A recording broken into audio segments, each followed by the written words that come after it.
ይሄ የ21ኛው የቴክኖሎጂ ዘመን በእኛ ላይ ያመጣብን ያላወቅነው ትልቁ በሽታ ምንድነው? ችኩልነት።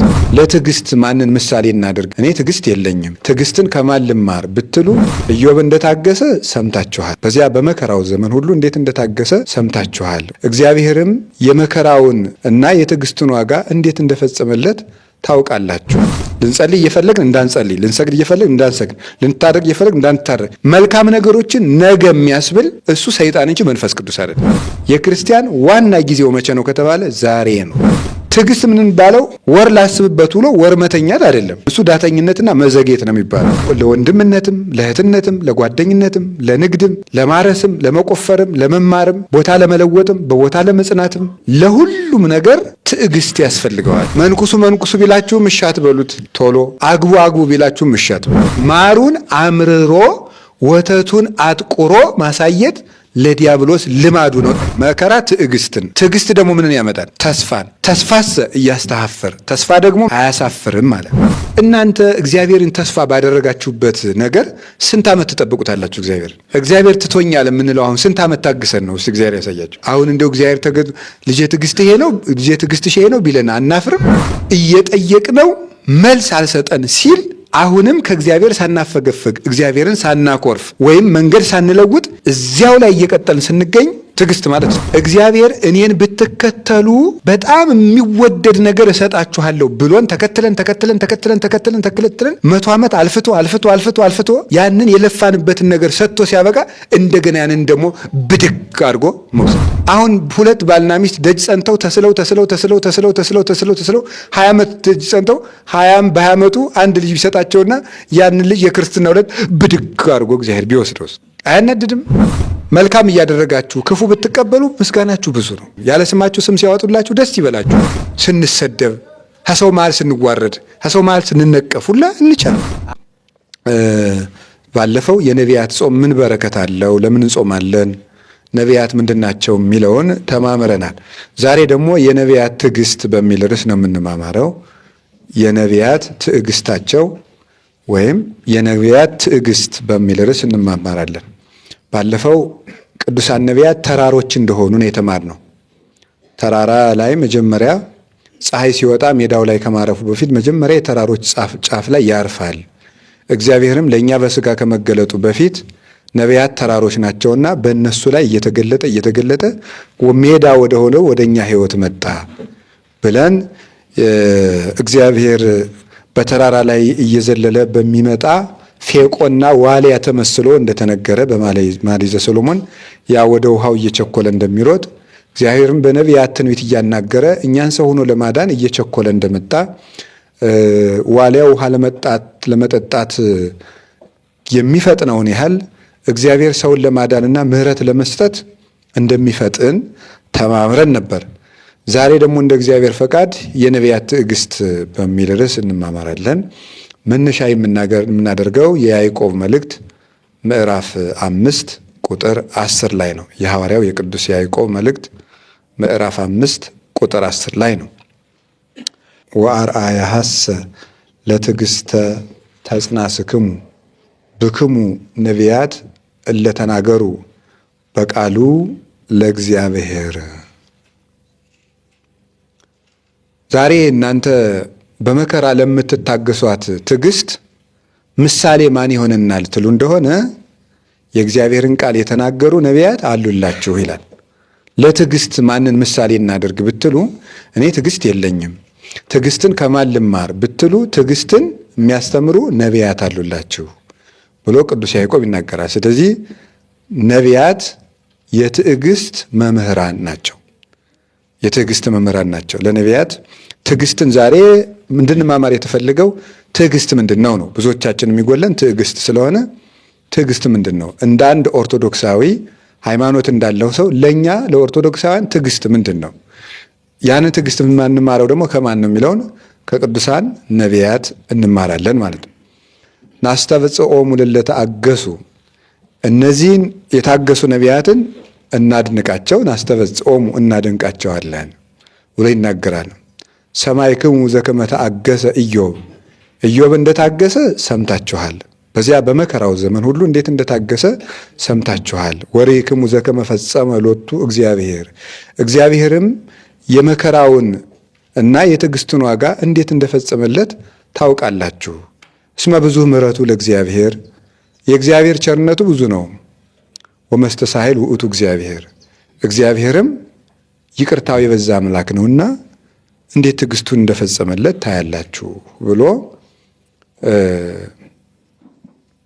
አርአያ ሐሰ ለትዕግስተ ተጽናስክሙ ብክሙ ነቢያት፣ ለምትቀበሉት መከራ በትዕግስት ለምትቀበሉት መከራ ምሳሌ የሚሆኑ ነቢያት አሉላችሁ። በትዕግስት ለምትቀበሉት መከራ ምሳሌ የሚሆኑ ነቢያት አሉላችሁ ይላል ቅዱስ ያዕቆብ። መግቢያም ምንም ሳልሰጣችሁ ቀጥታ ወደ ትምህርቱ ይሄዳለሁ ከድካም ለመጠበቅ። ርዕሳችን ምንድን ነው? የነቢያት ትዕግስት ነው። የነቢያት ትዕግስታቸው። እንግዲህ ነቢያት ባልን ጊዜ በዛሬው ትምህርታችን ነቢያት የምንላቸው ከአዳም ጀምሮ ያሉትን ነው። በሌላ የትምህርት አከፋፈል ከአዳም ጀምሮ እስከ ሙሴ ያሉት አበው ነው የሚባሉት። ከሙሴ ጀምሮ እስከ ዮሐንስ መጥምቅ ያሉት ነቢያት ይባላሉ። መጀመሪያውንም መጨረሻውንም ጨምሮ።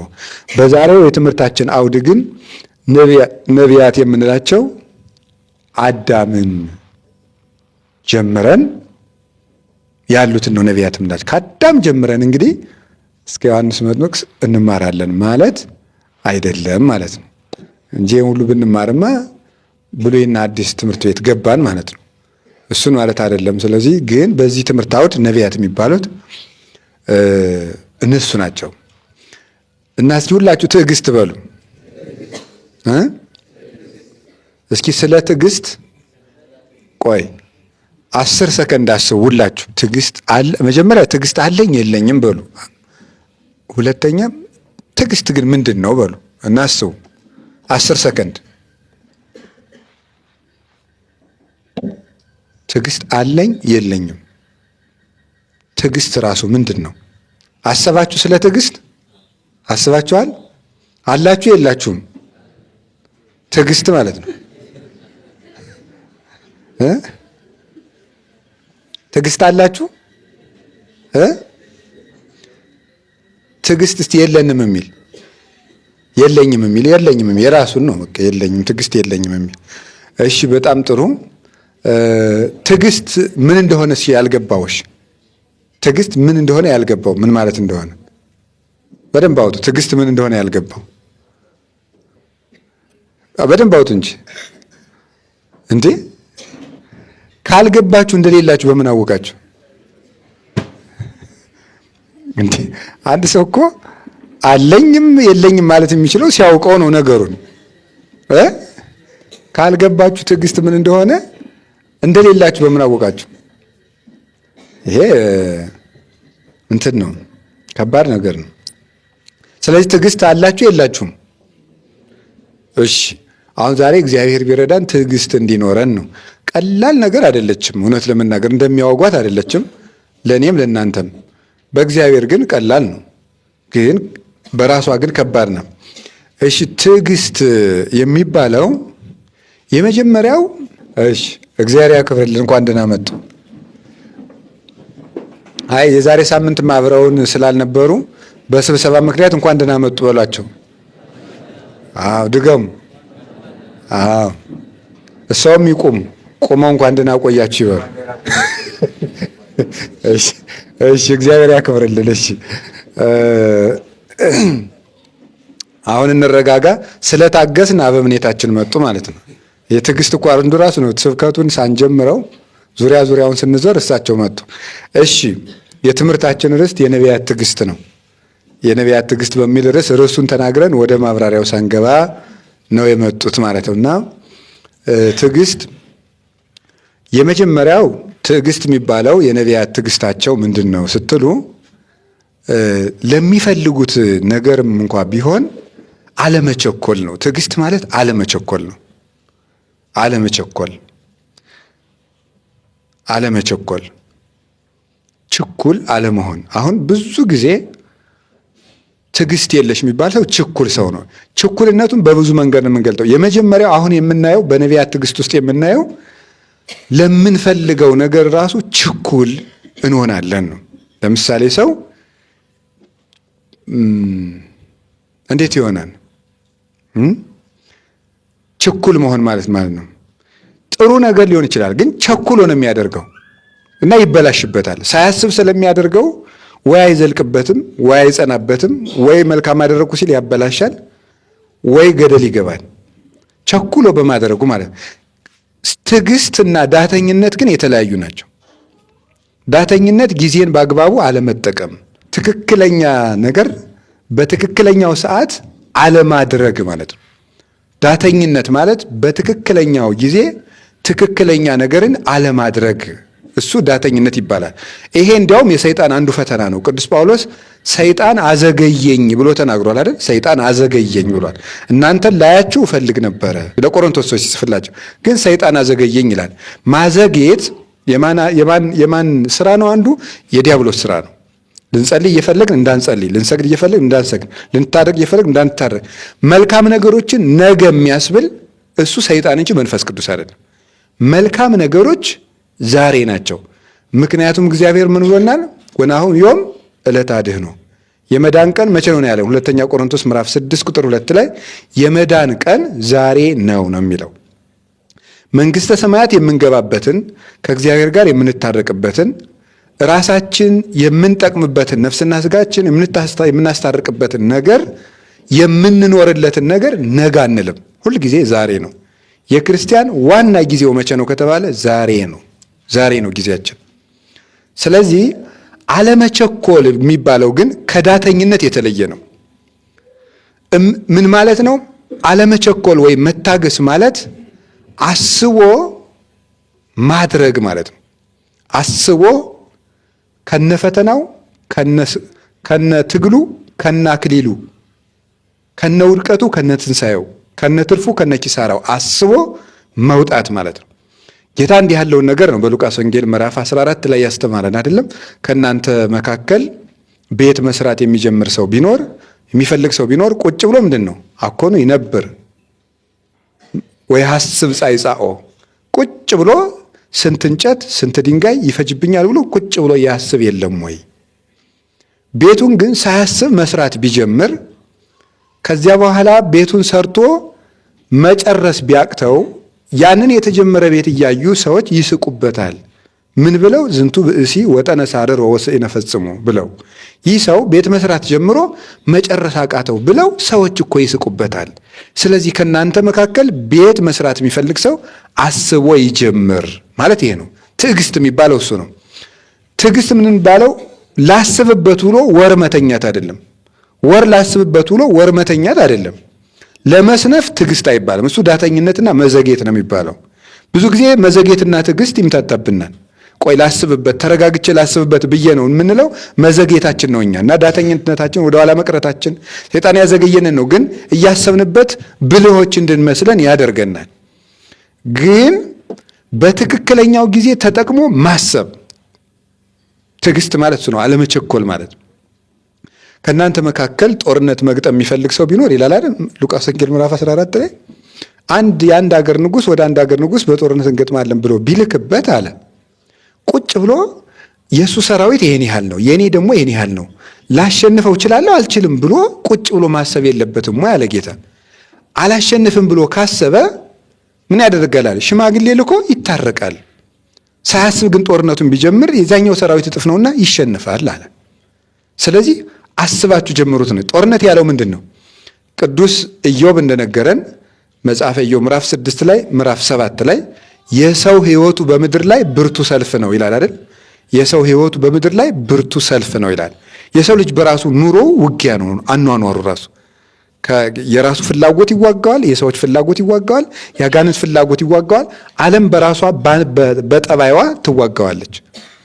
ስለዚህ የሰው ልጅ የራሱ አኗኗሩ ሰልፍ ነው አኗኗሩ።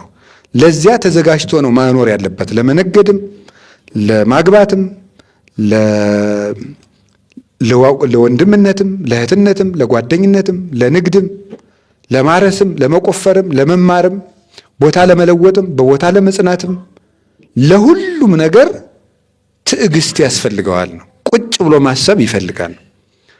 በዓለም ላይ የወደቁ ሰዎች የሚባሉ ሳያስቡ የጀመሩ ሰዎች ናቸው። ሳያስቡ የጀመሩ ሳያስቡ ያቋርጡታል። ከነዚህ ይህንን የሚያሳዩን ለምሳሌ የነቢያት ታሪክ ውስጥ አንድ 5 ሰዎችን ተመሳሳይ ነገሮች ታያላችሁ። የመጀመሪያው አባታችን አዳም ለምንፈልገው ነገር ራሱ ከማሰባችን በፊት በስሜታችን አለመቸኮል ነው። ለምሳሌ አባታችን አዳም እና እናታችን ሔዋን በአንድ ርዕሰ ጉዳይ ብቻ ነው ባልና ሚስት የሆኑት ወይም ደግሞ የእሷን ሴትነት የእሱን ወንድነት የተዋወቁት ስንት ዓመት ቆይተው ይመስላችኋል? 230 ዓመት ቆይተው ነው። ኦሪት ዘፍጥረት ምዕራፍ 5 ላይ እንድታነቡት አዳም ከሔዋን ጋር ከገነት ከወጡ በኋላ የእሷም ሴትነቷን አውቋታል፣ የእሱም ወንድነቱን አውቃለች። ፍቶት እንስሳዊት ሰልጥናባቸዋለች። ይፈላለጋሉ።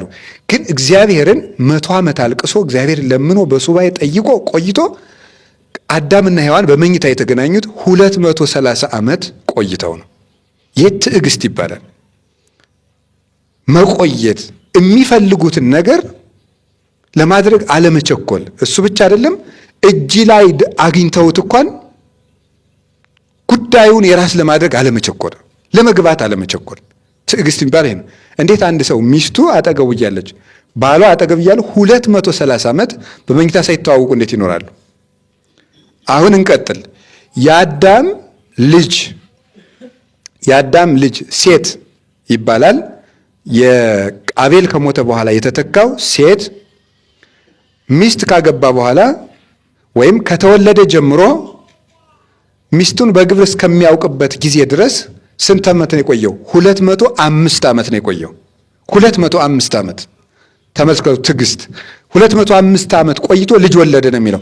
በዚያ ዘመን ደግሞ የነበሩ አባቶችና እናቶች ባለትዳሮች በመኝታ የሚገናኙት ልጅ በሚወልዱበት ቁጥር ብቻ ነው። 3 ልጅ ከወለዱ 3 ጊዜ ነው በመኝታ የሚተዋወቁት፣ ከዚያ ውጭ አይደለም። ስለዚህ ሴት ስንት ዓመት የታገሰው? አቤት 205 ዓመት 205 ዓመት። የእሱ ልጅ ሄኖስ ይባላል። ሄኖስ ደግሞ 190 ዓመታትን ነው የታገሰው። 190 ዓመታትን በንጽህና ኖረዋል ማለት ነው። 190 ዓመት።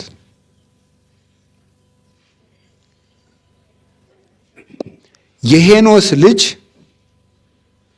ቃይናን ይባላል። አዳም ሴትን፣ ሴት ሄኖስን፣ ሄኖስ ቃይናንን፣ አራተኛው ትውልድ። ቃይናን ደግሞ 170 ዓመት እንዲሁ በንጽህና ኖሯል። 170 ዓመት። እንዴት አይነት ሰዎች ናቸው! ትዕግስት ተመልከቱ። እስቲ አሁን እኛንና እነሱን ተመልከቷቸው። አሁን የእነዚህን ጾም መጾም እነዚህን ማድነቅ አይገባል? እና ናስተበጽኦሙ ለለተአገሱ፣ እነዚህ እንደዚህ የታገሱ እንዲህ ያሉ ነቢያትን እናደንቃቸዋለን። እስኪ ከአንዲት ሴት ጋር 3 ቀን በአንድ ቤት ውስጥ እደሩ። ይቻላል? ይቻላል ወይ? አይቻልም። እንዴት ነው ያን ያህል ዘመን ሰው ሴትን እያየ ያን ያህል ዘመን የኖሩት? ሴቲቱ ወንድን እያየች። ቃይናን ስንት ዓመት የኖረው? 170 ዓመት ኖሯል። ቃይናን 170 ዓመት ኖሯል። ቃይናን ማንን ወለደ? መላአሌልን ይወልዳል። መላአሌል 165 ዓመት በንጽህና ኖሯል። 165 ዓመት። ያሬድ 162 ዓመት ኖሯል። 162 ዓመት።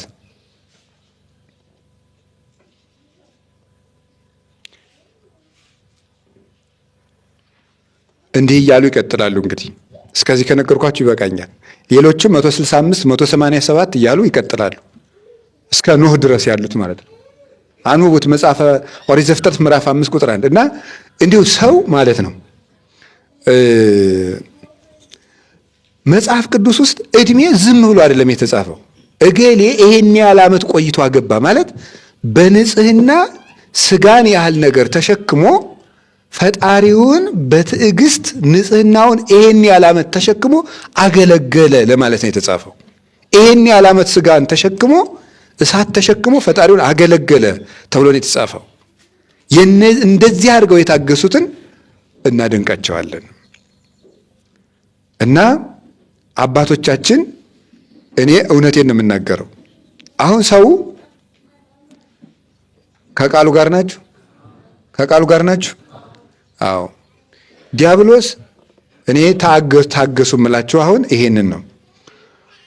መንኩሱ ቢላችሁም እሺ አትበሉት ቶሎ። አግቡ ቢላችሁም እሺ አትበሉት። እኔ የምለው እሱን ነው። ቶሎ እንድታገቡ የሚያስወስናችሁ መንፈስ ቅዱስ አይደለም፣ ዲያብሎስ ነው። ቶሎ የሚያስመነኩስም መንፈስ ቅዱስ አይደለም፣ በፍጹም ዲያብሎስ ነው። ቶሎ ቆብ አድርጉ የሚል ዲያብሎስ እንጂ መንፈስ ቅዱስ የለም። እውነቴን ነው የምነግራችሁ።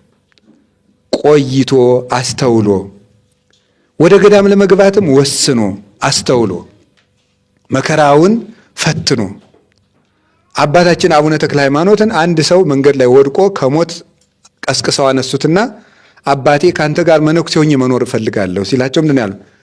ትክልኑ ጸዊረ ጻማሆሙ ለቅዱሳን፣ የቅዱሳንን መከራ መሸከም ትችላለህ ነበር ያሉት። እና ሰው ልመንኩስ እንኳን ቢላችሁ አረ አይሆንልህም ነው የሚባለው። ይሆንልህ አይባልም። ላግባም ሲል አይሆንልህም ነው ማለት። ቀስ በል ነው ማለት ያለባችሁ ማለት ነው። ሳያስብበት ሰው ገብቶ ነው ከዚያ በኋላ መከራውን የሚማቀቀው ዲያብሎስ። ተራራውን ሜዳ ማሩን አምርሮ ወተቱን አጥቁሮ ማሳየት ለዲያብሎስ ልማዱ ነው ይላሉ አባቶቻችን። ማሩን አምርሮ ወተቱን አጥቁሮ ያሳያል። እሬቱን ያጣፍጠዋል፣ ማሩን እሬት ያደርገዋል። ስለዚህ ለምንፈልገው ነገር መቸኮል የለብንም። ሁሉም ነገር በጊዜው ይደርሳል። ችኩልነት ነው እንደዚህ የሚያጠፋን። አሁን ይሄ ዲያቆኑ ችኩል ነው፣ እንትኑ ችኩል ነው። ቶሎ ብሎ ቄስ መሆን ይፈልጋል። ቶሎ ብሎ እንዲሁ በቃ እውነቴን ነው የምነግራችሁ ማለት ነው። ቸኩሎ አብርሮ ነድቶ ይጥለዋል ገደል ላይ ቸኩል። እንግዲህ አሁን ይሄንን ነገር እኔም ቢሆን እየተፈተንኩበት ሊሆን ይችላል የምነግራችሁ እኮ አይደለም። እንዲሁም እኮ በዚህ በመጽሐፍ መነኮሳት እኮ ይባላል አይደል? ላልተፈተነ መነኩሴ ጾርህን አትናገር ይባላል አይባልም? ቢነግሩት ምን ያደርጋል? ያቃልላል ነው። ስለዚህ አሁን እኔ የምነግራችሁ ሁሉን ነገር በትዕግስት ማድረግ። አባቶቻችን እኮ እንግዲህ ታውቃላችሁ አይደል? በገጠር ቅስና አምጥተው 2 ዓመት ይደብቃሉ። ታውቃላችሁ? እርግጠኛ ነኝ ሁላችን እናውቃለን። ቅስና አምጥተው ከጳጳሱ የቅስና ማዕረግ ተሰጥቷቸው ሳያሳልሙ መስቀላቸውን 2 ዓመት ይደብቁታል። ሉቃስ ወንጌል ምዕራፍ 1 ላይ ተጽፏል አይደል? ኤልሳቤጥ አንቺ በቅሎ፣ አንቺ የተረገምሽ ቢወልዱሽ እንጂ አትወልጂ፣ አንቺ መካን እያሉ የእስራኤል ሴቶች ሲሰድዋት ልጅ አገኝ ጸነሰች። እያንዳንድሽ ስትሰድብኝ የነበርሽ ሁሉ እነ ሆዴን ተመልከች ጸንሻለሁ ብላለች። ስንት ዓመት ጽንሱን ሰወረችው ነው የሚለው? 5 ወር ሰወረችው ይላል። ሰወረችው። ቸኩላ ይውኝ አላለችው። በጊዜው ይገለጥ የለ እና ለሰዎች እንዲታይልን ላበሸቁን ሰዎች ሁሉ እንዲታይ ያገኘነውን ነገር ለማሳየት መቸኮል የለብንም። እንዲታይልን ሁሉ በጊዜው ይታወቃል። እና አንዱ የነቢያት ትዕግስታቸው እንዲህ አድርገው ታግሰው መኖራቸው ነውና መድኃኔ ዓለም ትዕግስቱን ያድለን። እንዲህ ያለውን ነገር ለምንፈልገው ነገር አሁን እንደምታዩት ነው። ተማሪው ችኩል ነው፣ እንትኑ ችኩል ነው። ሁሉ ነገር በቃ ሁሉ ነገር በችኮላ ነው። የቄስ ተማሪውም ጭምር ማለት ነው። ሩጦ በቃ እንደው በቃ እኔ እንደው በቃ ሩጦ ያቋቋም መምህር ቢባል ደስታው፣ የመጽሐፍ መምህር ቢባል ደስታው፣ የቅኔ መምህር ቢባል ደስታው፣ የምን መምህር ቢባል ደስታው፣ ሲወጣ ግን ባዶ።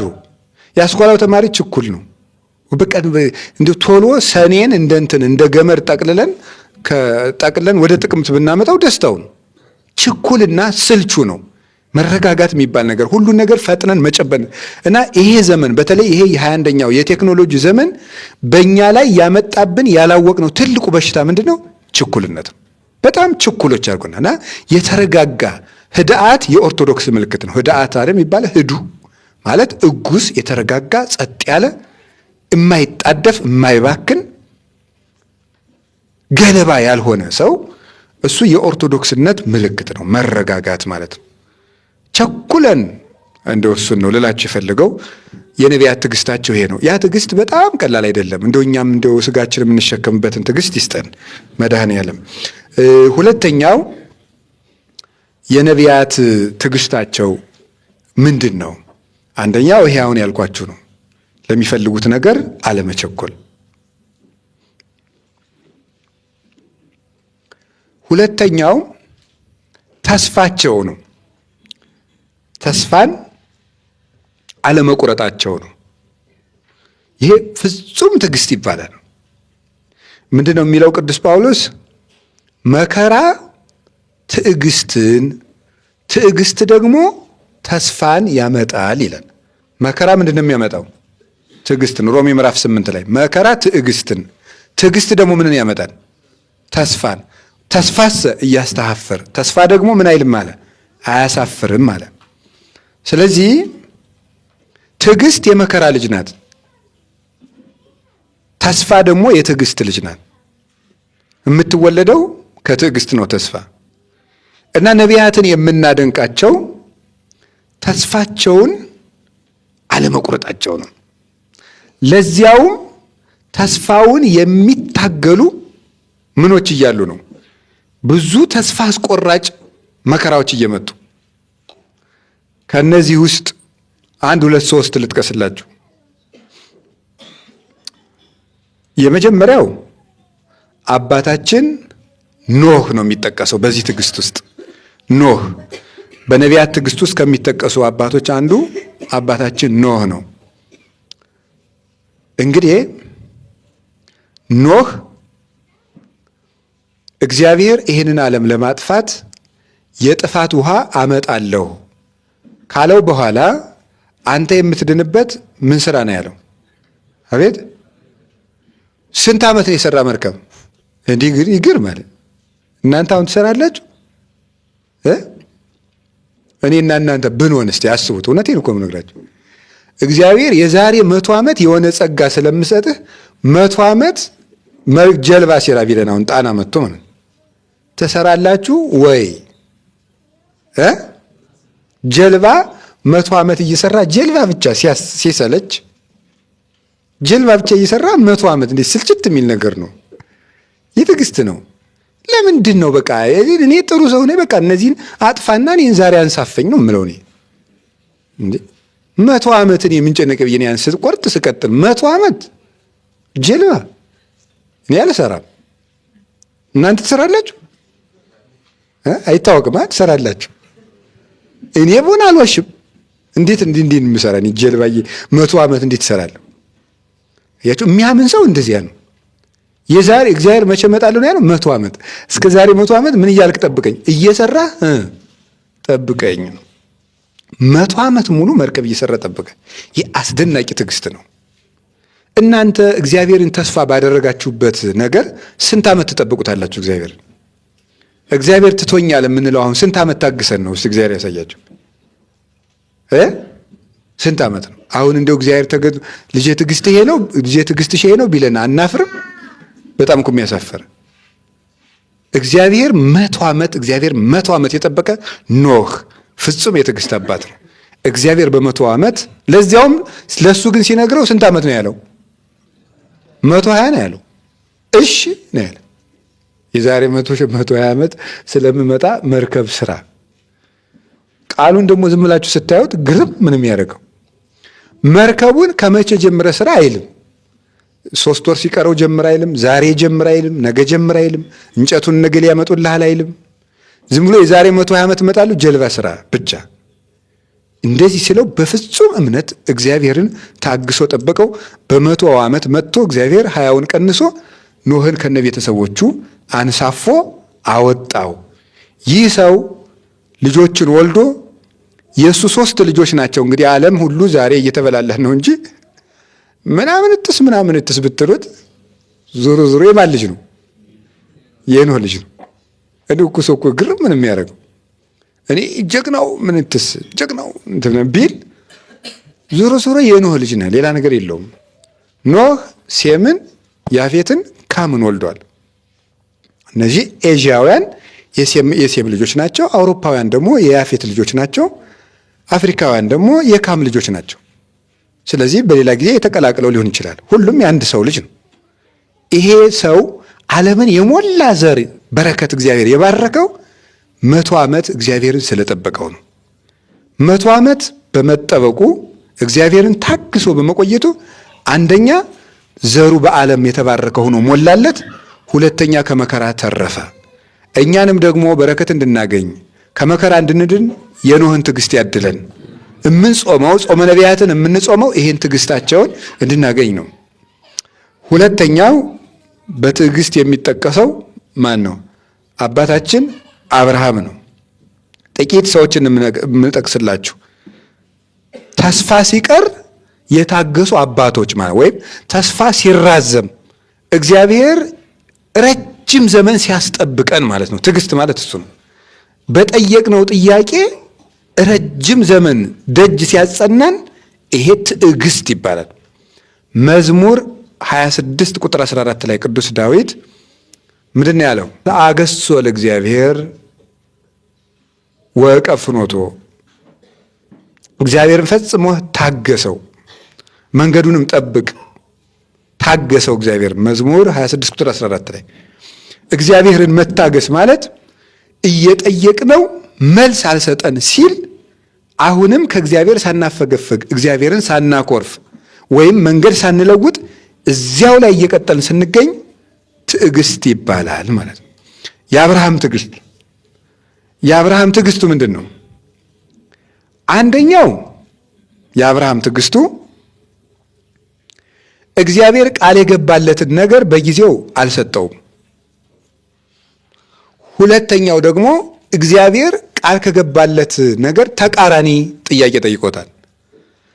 የመጀመሪያው ኦሪት ዘፍጥረት ምዕራፍ 12 ላይ እኔን ተከትለህ ውጣ ብሎ ምንድን ነው ያለው? ማርና ወተት የምታፈስ ምድር ምን እልሃለሁ አለው? እሰጥሃለሁ አለው።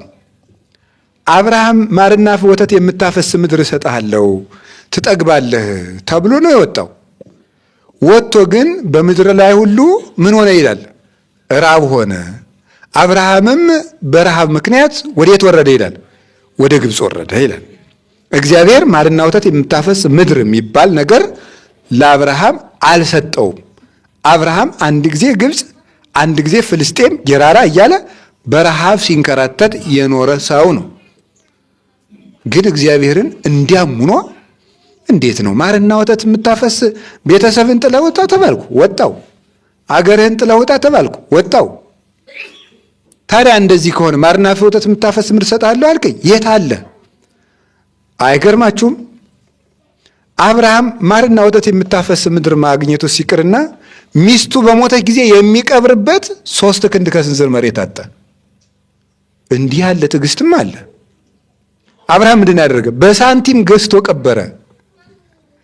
እንዲያው በሞቴ በአብርሃም ቦታ አንድ ጊዜ ቁጭ በሉ ሁላችሁ ሂዱና እስኪ ሁላችሁ ዛሬ አብርሃም ሁኑ፣ ሁላችሁ ሁኑና እግዚአብሔር ራሱ እኮ ነው ተገልጦ ማርና ወተት የምታፈስ ምድር እሰጥሃለሁ ብሏችሁ ረሃብ ሲፈተልካችሁ፣ ረሃብ ከመፈተልካችሁ በላይ ሰው የምትቀብሩበት ክንድ ከስንዝር መሬት ስታጡ እግዚአብሔርን እንዴት ነው የምታኮርፉት? ይሄው የአብርሃም ሕመም እንዲሰማን ስለፈለግኩ ነው። እኛ በተለያየ ፈተና ስለምንፈተን ጥያቄያችን ባለመመለሱ ልባችን ስለሚንጓለል ልባችን እንዲያርፍ ነው ይህን ርዕስ የመረጥኩት። የነቢያት ሕይወት ይህን የሚያስተምረን። አብርሃም ግን ምንም አላለም። እግዚአብሔርን አንድ ቀን አማሮ ያውቀ ገዝቶ ቀበረ። 400 ወርቅ ገዝቶ ሳራን ቀበረ። እግዚአብሔር ትዕግስቱን አየና በዚያች በሳራ መቃብር ነው አይደል ለልጆቹ ርስት የገዛ ማለት። ከዚህ በኋላ አሁን እስራኤል የምትባለው በመቃብር የወረሳት ናት። በመቃብር አመካይቶ ግዛቱ ሰፋ፣ ለልጆቹ አወረሰ። እሱ ግን ያችን ማር ወተት ምን የምትሉትን አላገኘም አብርሃም። ከዚያስ ምን ብሎታል? በዘርህ የምድር አሕዛብ ሁሉ ምን ይብሉላሉ ብሎታል? ይባረካሉ ብሎታል። በዘርህ የምድር አሕዛብ ሁሉ ይባረካሉ አለውና ዘር ሳይሰጠው ስንት ዓመት ቆየ? 100 ዓመት። በዘርህ የምድር ዳርቻ ሁሉ ይባረካል እና ዘሩ የት አለ? የለም። በሰማይ ነው የምወልድ እንዲህ አላለም አብርሃም። በትዕግስቱ ዝም ጭራሽ እሳ ደግሞ እንግዳ እየተቀበለ የእግዚአብሔርን ስም እያከበረ ሲኖር እንዳይበላ ደግሞ እንግዳ ቅልጥ ብሎ ቀረበት። 3 ቀን ራበው።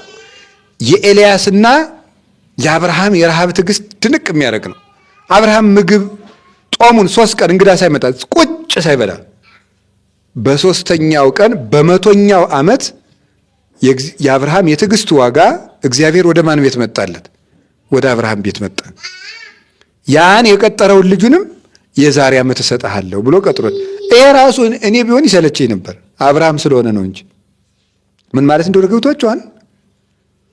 እግዚአብሔር መጣና ከቤቱ መጥቶ ሳራን ባርኮ እሱን ባርኮ ከቤቱ እግዚአብሔር እንጀራ በላና ባላለት ባረከውና መጨረሻ ላይ ምንድን ነው ያለው? የዛሬ ዓመት ልጅ እሰጥሃለሁ። ወይ ከመጣህ ላይ ቀር ዝም ብለህ ዛሬ የማሰጠኝ አያስብልም? ያስብላል።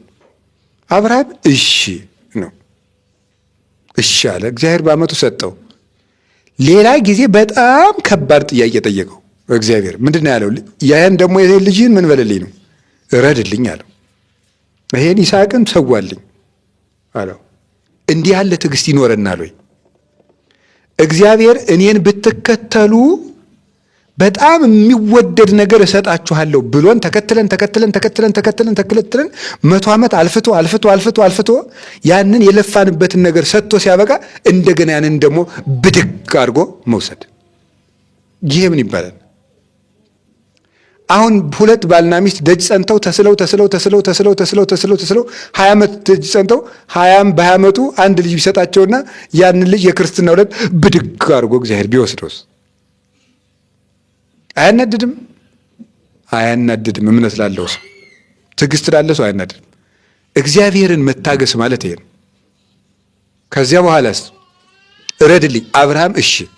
ይሄ ፍጹም ተቃርኖ ነው። በይስሐቅ ዓለም ይባረካል፣ እንደገና ይስሐቅን እረድልኝ። እንዴ ዓለም በይስሐቅ ከሆነ የሚበዛው ወይም የሚባረከው ይስሐቅ ከታረደ በምን ይበዛል? አብርሃም የእግዚአብሔርን ሐሳብ ዕውቀቱ ያልሞገተበት ሰው ነው። ዕውቀታችን ጣልቃ ይገባና እምነታችን ይሞግትብናል። ይሄ እንደዚህ ከሆነ እንደዚህ ሊሆን አይችልም ብሎ ትንሽ የምናውቃት ነገር ትመጣና እምነታችን ትሞግታለች። አብርሃም ሰው ከሞተ እንደማይራባ ያውቃል። ግን ልጅ እረድልኝ አለው። እምነቱን ግን ዕውቀቱ አልሞገተበትም። እሺ አንተ ባወቅህ ታደርገው የለ ብሎ ልጁን ሊያርድ ጭኖ ይዞ ሄደ። ልጁን ሊያርድ ሲል እግዚአብሔር ተው ልጅህን አትረድ ብሎ የትዕግስቱን ዋጋ ይስሐቅን ሰጠው። በይስሐቅ ፈንታ በግ አወረደለት። ይስሐቅ ዳነ። ከይስሐቅ ማን ተወለደ? ክርስቶስ ተወለደ። አባ ጊዮርጊስ እንደሚለው አብርሃም የሚወደውን ልጁን ለእግዚአብሔር ቢያቀርብ እግዚአብሔር ደግሞ የሚወደውን ልጁን ለማን ሰጠው? ለአብርሃም ሰጠው። ይህን እግዚአብሔር አደረገ። ይህ የትዕግስት ዋጋ ነው። የአብርሃም አምላክ ለእኛም ትዕግስቱን ያድለን። ትዕግስት ማለት እግዚአብሔር ከምንጠብቀው ተቃራኒ ሲመጣም ጭምር እግዚአብሔርን እሺ በጎ እኔ የማየው ስለቱን ነው፣ አንተ ግን በጉን ታያለህ ብሎ እሳተ እሬይ መጥባይተ እሬይ አይቴኑ በግኡ ለመስዋ አይደል ያለ። ይስሐቅ ስለት ያያል፣ እግዚአብሔር ምን ያያል? በግ ያያል። ወልዴ በጎሰ ያአምር እግዚአብሔር፣ በጉን እግዚአብሔር ያውቃል አለው። እኛ ቢላዋ ይታየናል፣ እግዚአብሔር ግን በጉ ያወርዳል። እኛም ማናየውን እግዚአብሔር ያያል። እግዚአብሔር ፈጣሪያችን የሚሆነው እኮ ፈጣሪነቱ ለእኛ የማይታየንን እሱ ስለሚያይልን ነው።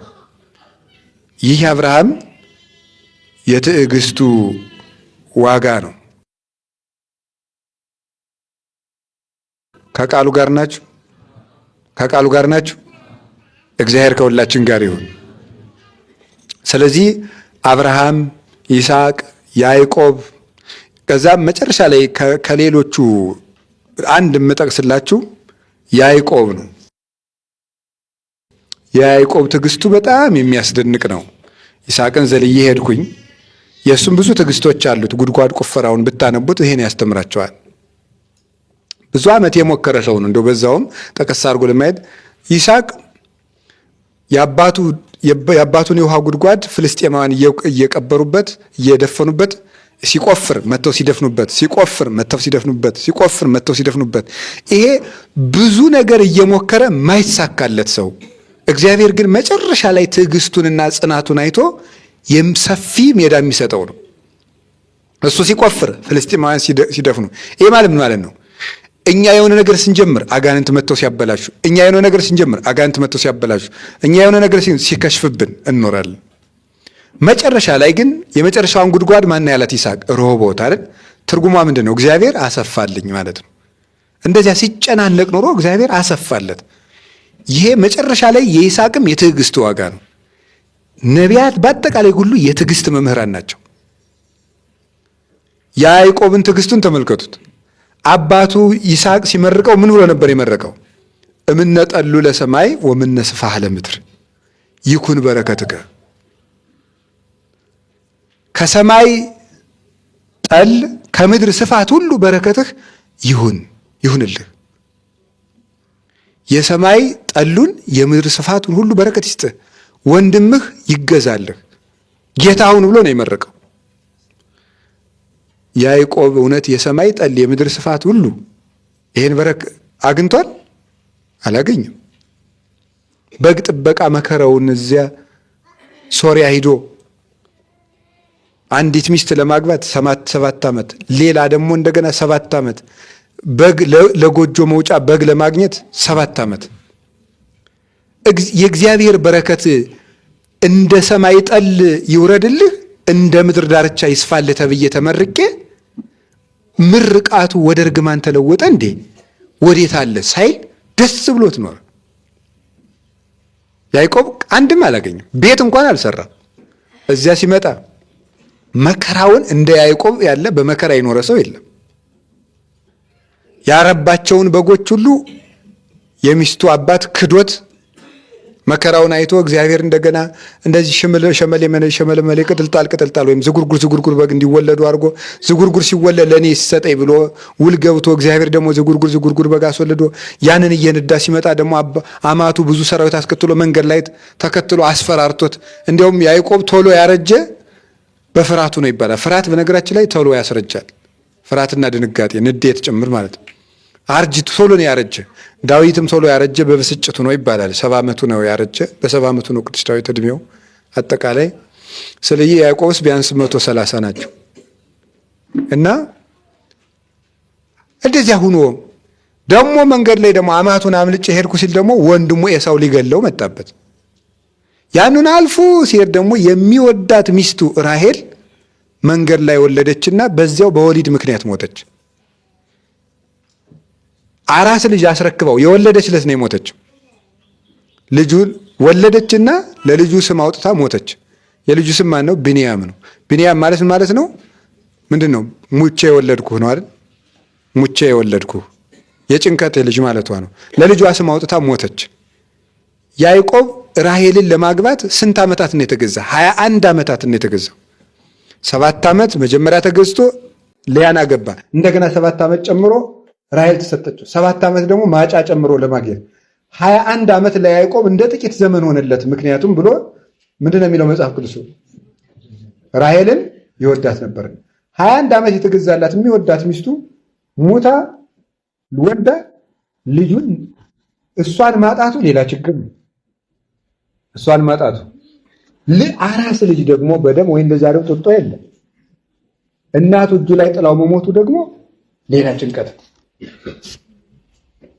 እነዚያ ልጆች 2 ልጆች ስለወለደችለት ዮሴፍና ብንያም እነሱን እያየ ሲጽናና ደግሞ ጭራሽ ደግሞ ልጆቹ ደግሞ ዮሴፍን ግብፅ ሽጠው ደግሞ ቀበሮ በልቶታል ብለው ልብሱን ደም ቀብተው የልብሱን ጨርቅ ደም የተቀባ ልብስ አመጡለት።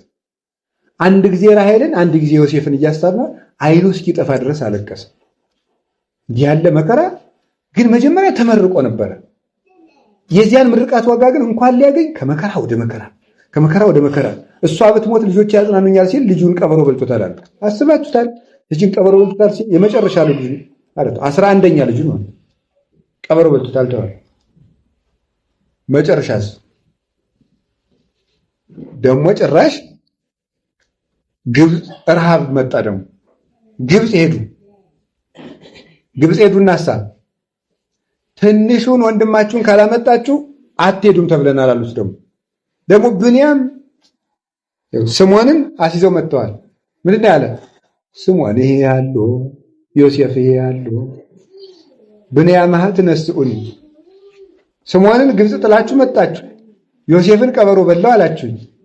ደግሞ ብንያምን ልትወስዱብኝ ነው፣ ሰውነቴን በልቅሶ ወደ መቃብር ልታወርዱት ነው አለ። እንደዚህ ብሎ መከራውን አየ። ከዚያ በኋላ ብንያምን ጥለው መጥተው ዮሴፍ ተገኝቷል ብለው ደግሞ ምን ይለዋል መልአኩ መጥቶ ግብፅ ሄደ ወደ ልጅህ ረን ያለ ድም እንግዲህ ሲል አይዞህ አትፍራ፣ እዚያ የምትኖረው ኑሮ የደስታ ነው፣ ልጁ አስታሞ ይቀብራል ልጅህ አለ። እዚያ የቀረችውን 17 ዓመት ናት፣ እንደዚህ ጥቂት ዓመት ናት። እንግዲህ ያዕቆብ ከ130 ዓመት እድሜው በረፍት የኖረት 14 ምናምን ዓመት ናት። ከልጅነቱ ጀምሮ በመንከራተት ነው ያሳለፈው እና ዮሴፍ የሚባለው ክርስቶስ ነው ብለው ነው ሊቃውንት የሚተረጉሙ። ዮሴፍ ያዕቆብ ትንሽ አረፈ፣ ትንሽ ዘመኑን ተንከራቶ ትንሽ አረፈ። ልጁን ሲያገኙ ዮሴፍ በመጨረሻው ዘመን ቅዱሳን ክርስቲያኖች የለፉበት የልፋታቸው ዋጋ ረፍት የሚሰጣቸው ክርስቶስን ሲያገኙ ነው ብለው ይተረጉሙታል አብሮ። ስለዚህ የእግዚአብሔር ሰዎች ያዕቆብ እንዲህ ሁሉ ታግሶ አንዲትም ነገር አላገኝም፣ ምንም ነገር። ቅዱስ ዮሐንስ አፈወርቅ ይህን ሲተረጉም እንደው መቼ ነው እሱ በረከቱን ያገኘና ክርስቶስ ስለሆነ ኋላ ነው። ይስሐቅም የመረቀው ለምድራዊ መርቃት አልነበረም፣ ክርስቶስን ነበር የመረቀው። እሱን ያገኘ ከአንተ ይወለዳል በእሱ ትከብራለህ ነበር ያለው፣ እሱን አገኘ። ወሐረየነ ሎቱ ለርስቱ ስኖ ለያዕቆብ ዘአፍቀረ ይላል ቅዱስ ዳዊት። የያዕቆብን ውበት የወደደ አምላክ ለመንግስተ ሰማያት ለጅጅለው ለርስቱ ለኢየሩሳሌም ለፍጻሜ ለመንግስተ ሰማያት መረጠ። ሊቁ ቅዱስ ያሬድ የኖሶ ወሰን ውስጥ ለያዕቆብ ይእቲ ሥጋ እንተነሳ መድን እማርያም። የያዕቆብን ውበት የወደደ አምላክ እኛንም ለርስቱ መረጠን ያለውን ቅዱስ ዳዊት ቅዱስ ያሬድ ወስዶ የያዕቆብ ውበቱ ምንድን ነው? ያዕቆብ እኮ በምድር ላይ አምሮበት የኖረ ሰው አይደለም። የያዕቆብማ ውበት የተባለች ክርስቶስ ከድንግል ማርያም የለበሳት ሥጋ ናት ብሎ ቅዱስ ያሬድ ተረጎመ። ስለዚህ ያዕቆብን እግዚአብሔር ለምድራዊ ምቾት አልመረቀውም ነበር ማለት ነው። መጀመሪያም የመረቀው ለዚያ ነው እና ተስፋቸው ሰማያዊ እና ዛሬም የነበረው የሌሊቱ ቃል እግዚአብሔር ነው። ምርውቅ ሰሬዋ ወታምህዋ የሚባለው ይሄን ነው። አይኢቲ ዛቲን ተታስተሪ ምርውቅ ከመማይቶት ብሪት ከመፀሐይ እያሉ እያዩት መንግስተ ሰማያትን እያዩት ሄዱ። የያዕቆብ አምላክ እኛንም ትዕግስት ይስጠን። ሰው 120 ዓመት አልቅሶ እንኳን ሳያርፍ ይሞታል። ይኸውላችሁ እግዚአብሔር ያሳያችሁ። እንደው እኛንም ስታዩ እንደዚህ በመነኩሴውም መንከራተት አለ፣ በባለትዳሩም መንከራተት አለ። እንደው ወቁት ማለት ነው። ወቁት ለመነኩሴው የባለትዳሮች ህይወት የተሻለ ሊያስመስለው ይችላል። ውሸት ነው። በዓለም ላሉት ደግሞ የመነኮሳት ህይወት እዚህ የመብራት የውሃ የምንትስ ፖለቲካ ፓርቲ ምናምን ከመል አንድ ገዳም ገብቼ ማላርፍ ሊያሰኝ የለም። እዚህም ጋኔን አለ፣ እዚያም ጋኔን አለ። እዚህም እረፍት የለም፣ እዚያም እረፍት የለም። እረፍት ክርስቶስ ብቻ ነው። ያለ ክርስቶስ የትም ቦታ ብንመርጥ ወደ ደጋው ገዳም ብንሄድ፣ ወደ ቆላው ገዳም ብንሄድ ምንም የለም። በቃ ያው ግብፅም ቢወርዱ ኢየሩሳሌም ቢሄዱ ሴኬም ቢራመዱ ምን እረፍት የለም። እረፍት ዮሴፍ ሲገኝ ነው። ያ ዮሴፍ ማን ነው? መድኃኒታችን ኢየሱስ ክርስቶስ ነው። ነቢያት ያረፉት ማን ሲያገኙ ነው? ክርስቶስ ሲያገኙ ነው። የነቢያት ትዕግስታቸው ያዕቆብ ትዕግስቱን ስታዩት ይሄንን ነው። ዮሴፍ ላይ ትንሽ ጨምራችሁና በዚህ ርዕሰ ጉዳይ ይበቃናል።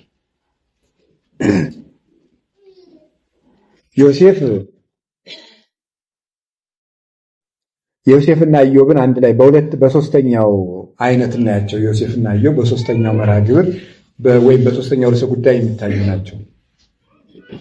ሶስተኛው ቅድም ተስፋችን ሲረዝምብንና ስናጣው ነው። ሶስተኛው ግን የመልካምነታችን ዋጋ ክፉ ሲሆን መታገስ። የመልካምነታችን ዋጋ ክፉ ሲሆን ምን ማለት ነው? መታገስ። ያዕቆብም አሁን እንዲሁ ነው እንዲፈተን የራሱ ድክመት ነበረበት፣ ምክንያትም አለው። ሶስተኛው ግን የመልካምነታችን ዋጋ ክፉ ሲሆን መታገስ። ይሄን ከሁለቱ አባቶች ነው የምንማረው። ተስፋችን ሲርቅ መታገስ ብያቸዋለሁ ቅድም። አሁን ደግሞ የመልካምነታችን ዋጋ ተገልጦ ምን ሲሆን ነው? ክፉ ሲሆን። እንደዚህ ነው። አንደኛው ለዚህ የሚያስረዳን አባታችን ማን ነው? ዮሴፍ ነው። ዮሴፍ በጣም የሚያሳዝን ሰው ነው እና ደግሞ ታላቅ በድቅድቅ ጨለማ ውስጥ የሚያበራ ታላቅ የንጋት ኮከብ ነው ቅዱስ ዮሴፍ ስታዩት። መጀመሪያ እንዴት መልካም እያደረገ ክፉ እንደደረሰበት ተመልከቱ። የመጀመሪያው ለአባቱ ታዛዥ ልጅ ነው። ወንድሞቹ በግ እየጠበቁ ሩቅ ቦታ ወደሚጠብቁበት ስንቅ አቀብል ተብሎ ሲሄድ ለአባቱ አያውቀው። ከዛ በፊት ስንቅ አቀብሎ የማያውቅ ሂድ ሲባል እሺ ብሎ ነው ሄደ። አባቱን የሚታዘዝና የሚያከብር ልጅ። ሁለተኛ መንገድ ላይ ስንቅ ቢያልቅበት ለወንድሞቹ ስጥ የተባለውን ሰርቆ አልበላም። ረሃቡን ታግሶ እንጀራ በአገልግል ይዞ ግን ይራባል። ወስዶ ለወንድሞቹ አድርስ ነው እንጂ ለኔ ብላ አላለኝም ብሎ ረሃቡን ታግሶ ለወንድሞቹ አደረሰ። ወንድሞቹ ግን ምን አደረጉ? እንጀራውን ተቀብለው በልተው ደበደቡት። ደብድበውት ደግሞ ቀበሮ በላው ብለን እንግደለው ብለው ቀበሮ እንጀራ ያመጡትን ረሃብ ሰንብቶበት በብዙ ጎዳና ተጉዞ ያመጣውን እንጀራ ሲበሉ አላበሉትም። ካለማብላታቸው በላይ ደብድበውት። እሱ ብቻ አይደለም ያደረጉት፣ ስጋ አርደው አላበሉትም ብቻ አይደለም፣ ጉድጓድ ውስጥ ጥለውት ከጉድጓዱ ላይ ድንጋይ ገጥመው ተቀምጠው ነው ስጋ የሚበሉት። ይህን አደረጉ። መጨረሻ ደግሞ ሸጡት ወደ ግብፅ። የመልካምነቱ ዋጋ ምን ሆነ? ስንቅ የማቀበሉ ዋጋ ምን ሆነ? ጥፊ። ስንቅ የማቀበሉ ዋጋ ዱላ። ስንቅ የማቀበሉ ዋጋ ጉድጓድ መወርወር። ስንቅ የማቀበሉ ዋጋ ልብስ መገፈፍ። ስንቅ የማቀበሉ ዋጋ ሌላ ሀገር መሸጥ። እንደዚህ ያደርጋሉ። እናንተ መልካም ባደረጋችሁ ቁጥር ክፉ የሚመልሱላችሁ ሰዎች ብዙ ይመጣሉ። የዚያ ጊዜ ግን እግዚአብሔር ትቶናል ማለት አይደለም። እነዚያ ክፉ ሰዎች ለራሳቸው ፍዳን ያከማቻሉ፣ ለእኛ ደግሞ ወደ ምን መሸጋገሪያ ይሆኑናል? ወደ ክብር መሸጋገሪያ ይሆኑናል። እግዚአብሔር ሰዎችን የሚያሳድጋቸው በክፉ ሰዎች በኩል ነው። በክፉ ሰዎች በኩል። ከዚያ ሳይሄድ ግብፅ ሸጡት። ግብፅ ሄዶ ደግሞ ታማኝ ባሪያ ሆነ። መዛግብቱን እያገላበጠ እያናፈሰ አይምሮ ያለው ዕውቀት ያለው ዕቃውን ሲያደራጀው የታመነ ባሪያ ሆነ። የጌታው ሚስት ደግሞ ተመኘችው። አሁን ዮሴፍ የዛ ጊዜ 17 ዓመት ወጣት ነው። የ17 ዓመት ወጣት ባርነት ውስጥ ነው ያለ። የምትጠይቀው ደግሞ ንግስቲቱ ናት። እድሜው አንድ ታጋይ ነው፣ አስተዋጽኦ ያደርጋል። የእሳት ዘመኑ ነው። ሰው ከ20 ዓመት እስከ 40 ዓመት ባለው ጊዜ ውስጥ እሳት ነው የሚያስተዳድረው። የዚያ ጊዜ ዝሙት ፍላጎት ይሰለጥንበታል። እድሜው ለዚያ የሚገፋ ጊዜ ነው። የምትጠይቀው ደግሞ እመቤቱ ናት። ያን እንዲያደርግ የምትጠይቀው ምክንያቱም ባሪያ ለሆነ ሰው ከእመቤቲቱ ጋር በወንድና በሴት ሐሳብ ተገናኘ ማለት አልፎለት ይኖራል ማለት ነው። ምድራዊ ሐሳብ ቢሆን እንደዚህ ነው የሚያስበው። አይሆንም። ባለቤትሽ በገንዘቡ ሁሉ ላይ ሲሾመኝ በአንቺ ላይ ግን አልሾመኝም ማለት። ከዚያ በኋላ ከዕለታት አንድ ቀን እምቢ አንተ ክፉ ባሪያ አልለቀቅኩህም ብላል ስትይዘው ልብሱን አውልቆ ጥሎላት ልብሱን ስትይዘው ሄደ። ቅድም ለንግስቲቱ እሺ ቢል ምን አይነት ምቾት ውስጥ እንደሚኖር ያውቃል፣ የታወቀ ነው። አሁን ደግሞ ንግስቲቱን እምቢ ማለት ደግሞ ምን አይነት ዋጋ እንደሚያስከፍል ደግሞ ያውቃል። እሷ ትልቅ ሰው ስለሆነች እምቢ ከተባለች ለመነኝ ብላ እንደምታዋርድ ውርደቱ ሲሰማት ስሜቷን ለመጠበቅ ስትል ቁጭቷን ለመበቀል አዋረደኝ ብላ እንደምትከሰው ይታወቃል። ከዛ ምን አደረገ? እኔ በእግዚአብሔር ፊት ይሄን ነገር ላደርግ አልችልም ማለት ንጽህናውን ጠበቀ። እግዚአብሔር የዛ ጊዜ ወይ መብረቅ አምጥቶ ነው የምንጠብቀው፣ ወይም እባብ እንደ አፉን ከፍቶ መጥቶ እንዲውጣት እና አንቺ ዮሴፍን ያህል ንጹህ ሰው ነው እንዲህ በውሸት የምትከሽው ብሎ ቢመሰክር እንወዳለን። እግዚአብሔር ዝም ይሄ ክፉ ባሪያ እንደዚህ አድርጎ አዋረደኝ ብላ ጮኸች። ማስመሰል መቼም ለሰው ልጅ የታደለበት አዋረደኝ አለ። ከዚያሳ አይ እንዲያው ነገሩስ የውሸት ይመስላል፣ ልብስ አቀዳደዱም ሌላ ነው ምናምን። አዲያ መችስ ሴትዮቱ ባለስልጣን አይደለሽ መችስ ዋንቻ ዋሸሽ አትባይ ብለው ወስደው ስንቅ የማቀበሉ ዋጋ አሸጠው። ንጹህ የመሆነ ዋጋ ደግሞ የታወረደው እስር ቤት አወረደው። እዚያው አወረደው። እዚያ ሲወርድሳ አሁን ብሎ እንዲህም ያህል ይታገሳል ሰው? ወንድሞቼ ሲሸጡኝ ያልፈረድክልኝ ጌታ፣ ልብሴ ሲገፈፍ ያልፈረድክልኝ ጌታ፣ ረሃብ ስሞት ያልደረስክልኝ አምላክ፣ የደጉ የአብርሃም ልጅ ባሪያ ሆኜ ስሸጥ የማይገድህ አምላክ፣ ያቺ ሴት ስታዋርደኝ የማይገድህ አምላክ፣ እስር ቤት ስወረወር የማትፈርድልኝ አምላክ፣ እስከ መቼ ነው አምላኬ ለኔ ምንድነህ ለኔ የማይል ትዕግስተኛ እንዴት ያታደለ ነው። እስር ቤት ሲገባም በትዕግስት ገባ። እግዚአብሔር እስር ቤት ውስጥ ህልም ፈች ያደረገው። ከዚያ እስር ቤት ውስጥ የዮሴፍ ልዕልና ተመሰረተ። አንዳንድ ጊዜ ከእናት አባት ቤት ያልተገኘ ልዕልና ከእስር ቤት የሚገኛል። ከዚያ አውጥቶ ዮሴፍን የዚያች ሰው ጭምር ንጉሥ አደረገ። ያች ሴት እንድትሰግድለት አደረገ። 11 ወንድሞቹ መጥተው ሰገዱለት፣ አባቱም ሰገደለት። የዮሴፍ የትዕግስት ዋጋ ይሄ። የክፋት መልካም እንሰራለን፣ ክፉ ይገጥመናል። የመልካምነታችን ዋጋ ክፉን ስንታገስ በመጨረሻው ሰዓት ይመጣል። የኢዮብም እንደዛው። ኢዮብ በጣም ለጋስ ሰው፣ በልጆቹ ቁጥር ልክ ማለዳ ማታ መስዋዕት ያቀርባል እግዚአብሔር። በልጆቹ ቁጥር ልክ ማለዳ መስዋዕት ያቀርባል፣ ማታ መስዋዕት ያቀርባል እግዚአብሔር። ለድሃ ያበላል፣ ቤቱ የተከፈተ። ከዚያ በኋላ ምን አደረገ?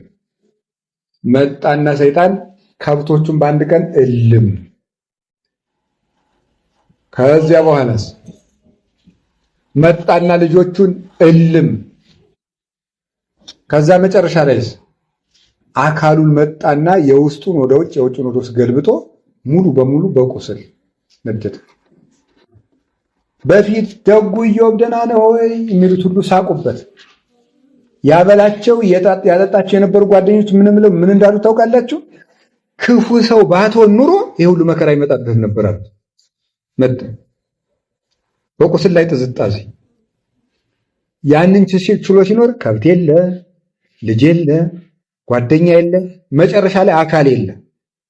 መጨረሻስ አስታማሚ ሚስቱ ብቻ ቀርታ ነበር። እሷ ራሱ ሰለቻት፣ ቁስሉ ሰለቻት።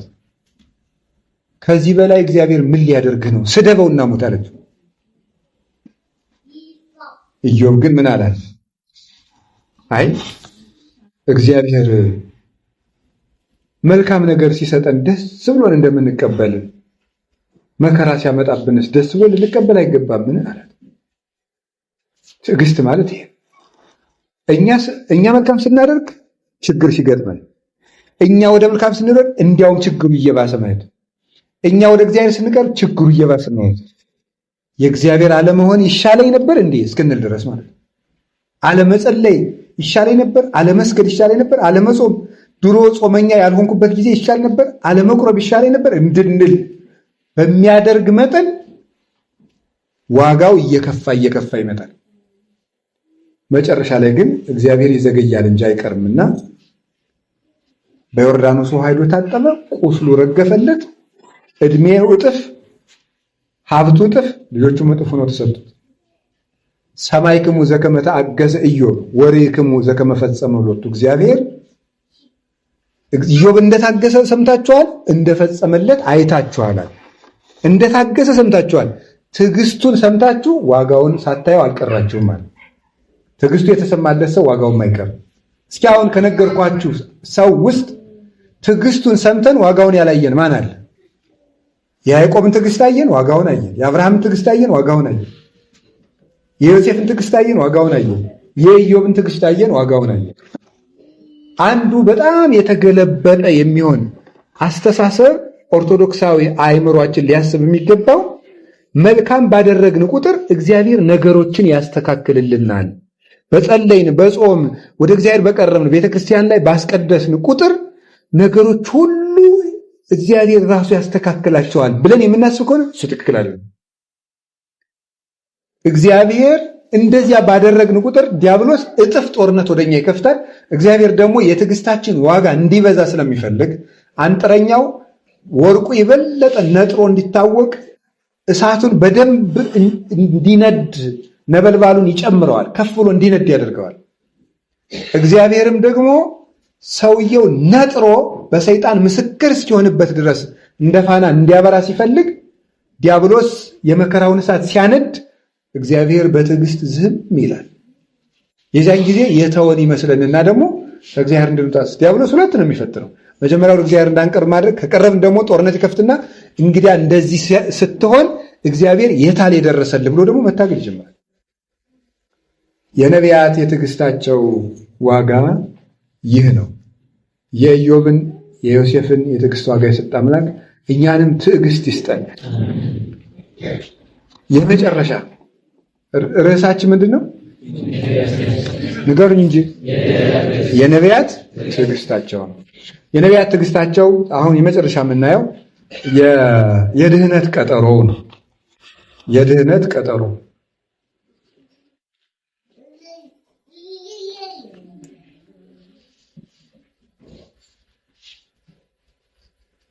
የድህነት ቀጠሮ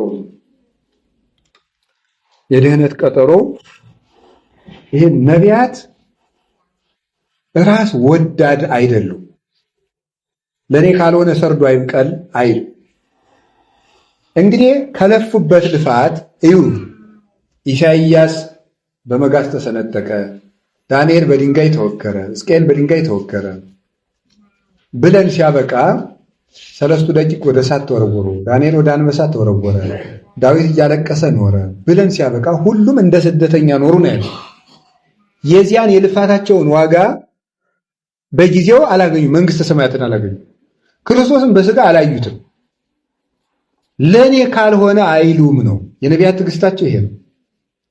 ለቤተ ክርስቲያን ብለው ለማይደርሱበት ዘመንም አገልግሎት ሰጥተዋል። በኋላ ተስፋው የሚያገኙት ቢሆንም ግን ክርስቶስን ግን አላዩትም። ቤተልሔም ተወልዶ አላገኙትም፣ አልታቀፉትም። ግን ደስ ሲላቸው አያችሁ፣ የነቢያት ትዕግስታቸው እነሱ ባያገኙት እንኳን በክርስቶስ ሌሎች ሲደሰቱ እያዩ ተደስተዋል። ለምሳሌ ዳዊትን ስታዩት መዝሙር 131 ላይ ምንድን ነው? ክርስቶስ በቤተልሔም ሲያለቅስ እሱ አላየውም። ናሁ ሰማይናሁ በኤፍራታ ለቅሶውን እንደ ሕፃን ልጅ ሲያለቅስ ሰማሁታል። ደስ ብሎት ማለት ወረከብናሁ ውስተ መገዳም በጫካ ውስጥ በጎል ተጥሎ በጨርቅ ተጠቅሎ አገኘ ነው።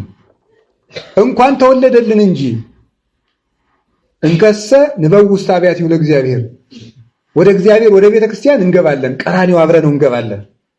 ወንሰግድ ውስተ መካን አበቆ መግረ እግዚእነ፣ የጌታችን መድኃኒታችን ኢየሱስ ክርስቶስ እግሮች ወደ ቆሙበት ቦታ ገብተን እንሰግዳለን ብሎ ቀራንዮን አጠገቡ አይቶ ደስ አለው ቅዱስ ዳዊት ማለት። እንቅልፍ አጥቶ ይወኑ አመላይተ ወይ ድቃ ስለ ቀራንዮት ወይ ረፍተ ለመላትህ እስከ ረክ መካኖ ለእግዚአብሔር ወማይደር ወላ አምላከ ያዕቆብ። እንቅልፍ አጥቶ ለምኖ ያን ሲያገኝ ደስ አለው። ሚልክያስን ብታዩት ምንድነው ዋንቲን ቤተልሔም ምድረ ኤፍራታ ትያቲም ነገሥተ ይሁዳ ብሎ አንቺ ቤተልሔም እንዲህ እኮ እንዳልነሽ አትቀሪም ንጉሥ ይወለድብሻል ብሎ ክርስቶስ የተወለደበትን ያህል የክርስቶስ ልደት ሳይደርስ በክርስቶስ ልደት የሚደሰቱትን የሌሎችን ደስታ አድርጎ አብሮ ተደሰተ እንጂማ ክርስቶስ እኮ ከ30 ዓመት በኋላ ተሰቅሎ ሄዶ ነው ገና ኢሳይያስን ዳዊትን ከሲኦል የሚያወጣቸው። ሳይደርስበት ግን እንደደረሰበት አድርጎ የሌሎችን ደስታም ለራሱ አድርጎ ደስ አለው። ዘካርያስን ስታዩት አብርሂ ጽዮን ሆይ ደስ ይበልሽ፣ ኢየሩሳሌም ሆይ ደስ ይበልሽ፣ እስመ በጽሐ ብርሃንኪ ብርሃንሽ እነሆ ንጉሥሽ መጥቷል።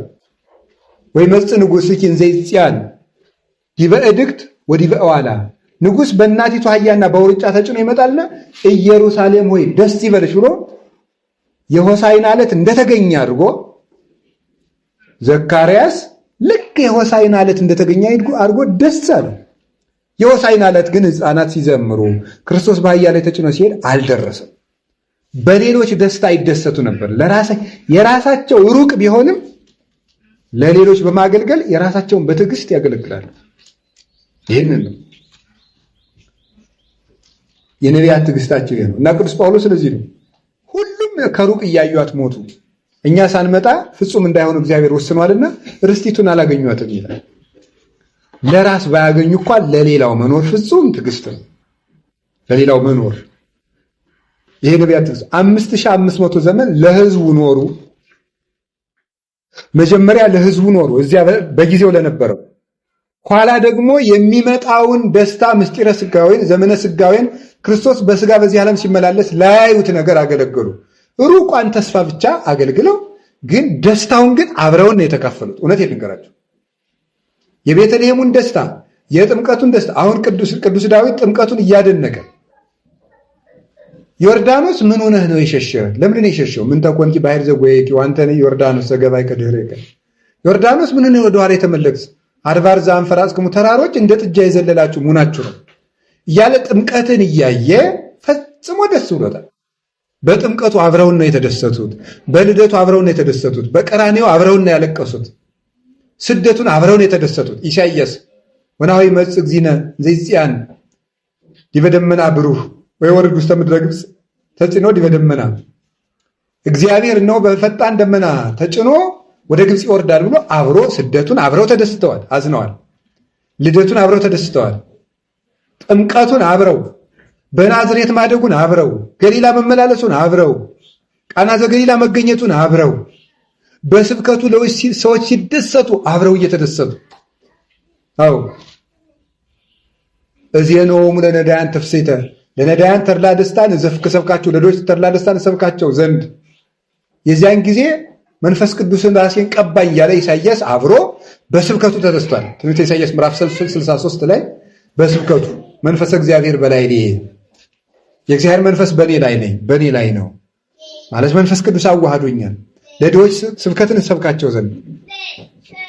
ይሄንን ሁሉ ዕውራን ይርኤዩ አንካሳን ያጉሩ፣ አንካሶች ይሄዳሉ፣ ዕውራን ያያሉ፣ ጽሙማን ይሰምዑ፣ ዲዳዎች እነዚህ ደንቆሮች ሁሉ ይሰማሉ እያለ ደስ እያለው የዛብሎን ምድርና የገሊላ ምድር ሁሉ በድቅድቅ ጨለማ የነበረው የእግዚአብሔርን ብርሃን ያያል እያሉ አብረው ተደስተዋል። ይሄ ኦርቶዶክሳዊነት ለራስ ቢያጡም ለሌላው ማገልገል ነው። ትዕግስት ማለት እሱ ሊሆን የዚያን ዋጋ ይህንን ያገኛል።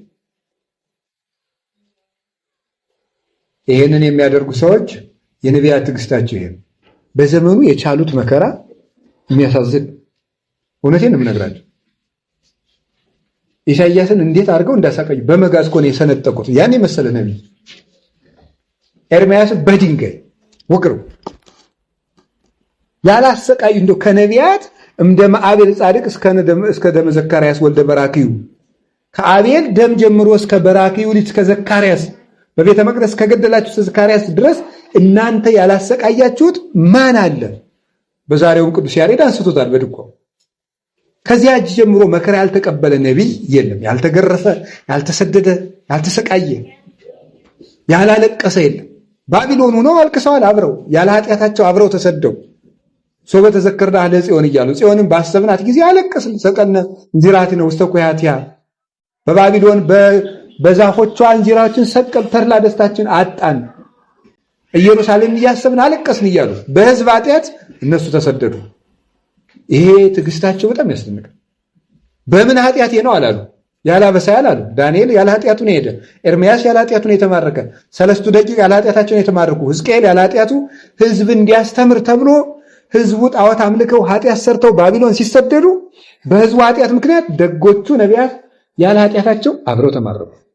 በምን ኃጢአቴ ይሄ መጣብኝ ያላሉ። የአገልግሎታቸውን ዋጋ አሁን ላግኝ ያላሉ። ለሕዝቡ የኖሩ አብረው በሕዝቡ ደስታ የተደሰቱ እነዚህ ፍጹም ትዕግስተኞች ናቸው። እኔ አጥቼ ለሌላው ምኖር ያላሉ ፍጹም ትዕግስተኞች እና የነቢያት ትዕግስታቸው ይሄ ነው። ትዕግስተ ነቢያትን እግዚአብሔር ለሁላችን ሰጥቶ መጨረሻችንን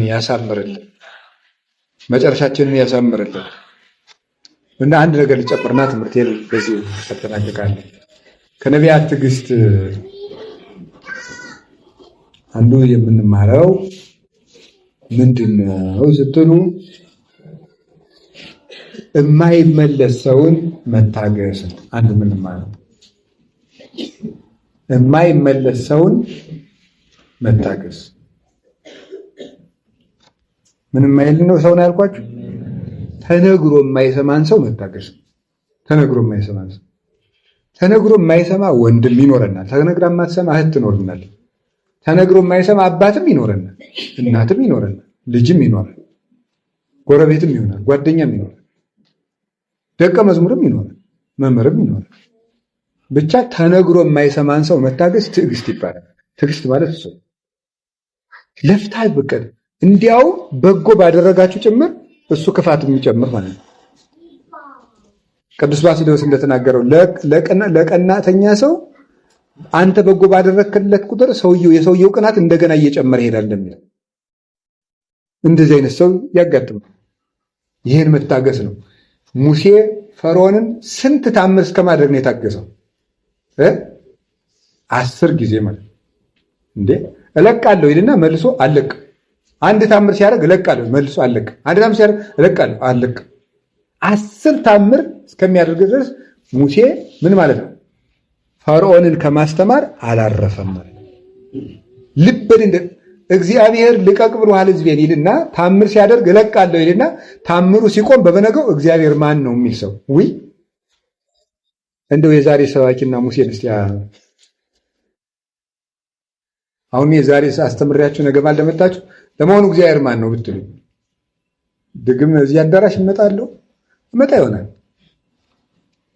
ይኸውላችሁ አያችሁ ታምር እያደረገ ያውኔስ በቃል ለማስተማር ሙሴ እኮ ታምር እያደረገ ነው። ውሃውን ወደ ደም ሲለውጠው አረ እስራኤልን እለቃለሁ አምኛለሁ ይላል። ውሃውን ብቻ አስተካክለው ይላል። ውሃውን መልሶ ወደ ውሃነት ሲመልሰው ማን ነው? እግዚአብሔር ይላል። እንዲህ በጣም አደገኛ ነው ይሄ። ይሄን ሰውዬ መታገስ ይሄ የሙሴን ትዕግስት ተመልከቱ። እስራኤል የሚባሉ ክፉ ህዝቦችን የመታገስ የነቢያት ትዕግስታቸውን እስኪ ሙሴን እዩት። እውነቴን ነው። አንድ ቀን እኔማ እንደ ሰው በብሉይ ኪዳን እንደ ሙሴ በአዲስ ኪዳን እንደ ጳውሎስ ልበ ሰፊ ሰው አለ እንዴ? እስቲ ሙሴን ተመልከቱት። አንድ ቀን የጎደለለት እኮ እስራኤል ምን ይዘው ነው የሚመጡት? አንድ ቀን እኮ የጎደለለት እኔማ እንደው ሙሴ ታሪኩንም ሳያስተው ግርም ነው የሚል ምን አይነት ሰማይ የሆነ ሰው ነው። ይሁትማ እውነቴን እኮ ነው የምነግራችሁ።